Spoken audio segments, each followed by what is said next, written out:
ሴት ብዙ ወሬ መስማት ትፈልጋለች፣ ወንድ ዝም ማለት ይፈልጋል። ሴት ወሬ ወዳጅ ናት ሴት ማለት ነው።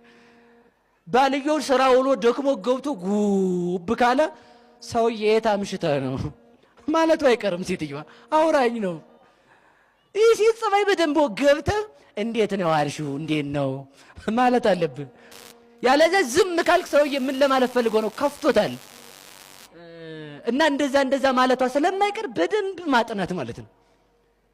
እንደው ዝም ብላችሁ ማለት ነው ምንም ባታረጉ እንደው አይባልም ይቅር በጣም ይቅር በሉኝ እንጂ ዳቦ ገዝታችሁ ዳቦ ይዤልሽ መጣሁ በካላችሁ ሴት ደስተኛ ናት። ከረሚላው ልኮ ያስደስታችኋል እናንተ አይደል ከባላችሁ ከሆነ ማለት ነው። እና ሰው ይሄን ማጥናት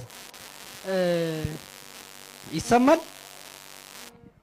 በሞት ያፈርሰውላችሁ ትዳር እድር ነው እንዴ ንገሩኝ እንጂ ትዳሩን የሚፈታ ሰው ሃይማኖት እንደሌለው ሰው ነው የሚቆጠረው። ትዳሩን የሚያፈርስ ለምን? ሚስት የቤተ ክርስቲያን ምሳሌ ናት። ሙሽራ የክርስቶስ ምሳሌ ነው። ልጆች የምእመናን ምሳሌ ናቸው። ይኸውላችሁ ሚስት ነገረኛ እንኳን ብትሆን ባል ሚስትን መፍታት አይችልም። ለምን? እስኪ ለምን በሉ እንጂ ሚስት ብትመክን መፈታት አይችልም። ሚስት ተመልከቱ ምንም ነገር ይድረስባት አካሏም ይቆረጥ አትፈታም። ለምን?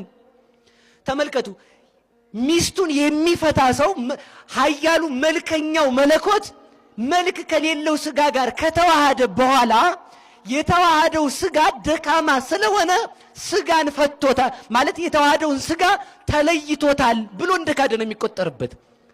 ትዳራችን ራሱ ሃይማኖት ነው ማለት ነው። ትዳር ምንድነው? በሉ ንገሩኝ እንጂ በሉ ንገሩኝ።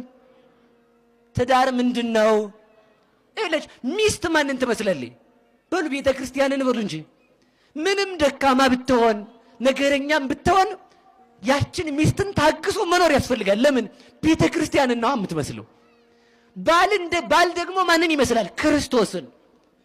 ባልና ሚስት በሩካቤ አንድ ልጅ እንደሚወልዱ ነፍሱ ያንተ ስጋው የኔ ብለው መካፈል እንደማይችሉ ክርስቶስ ተመልከቱ ከቤተ ክርስቲያን እኛን አንድ አካል አንድ ባሕርይ የሆነ እግዚአብሔር ወልድ ኢየሱስ ክርስቶስ ከቤተ ክርስቲያን ከጥምቀት ማይፀን እኛን በጥምቀት ወለደን ማለት ነው። ስለዚህ ያንን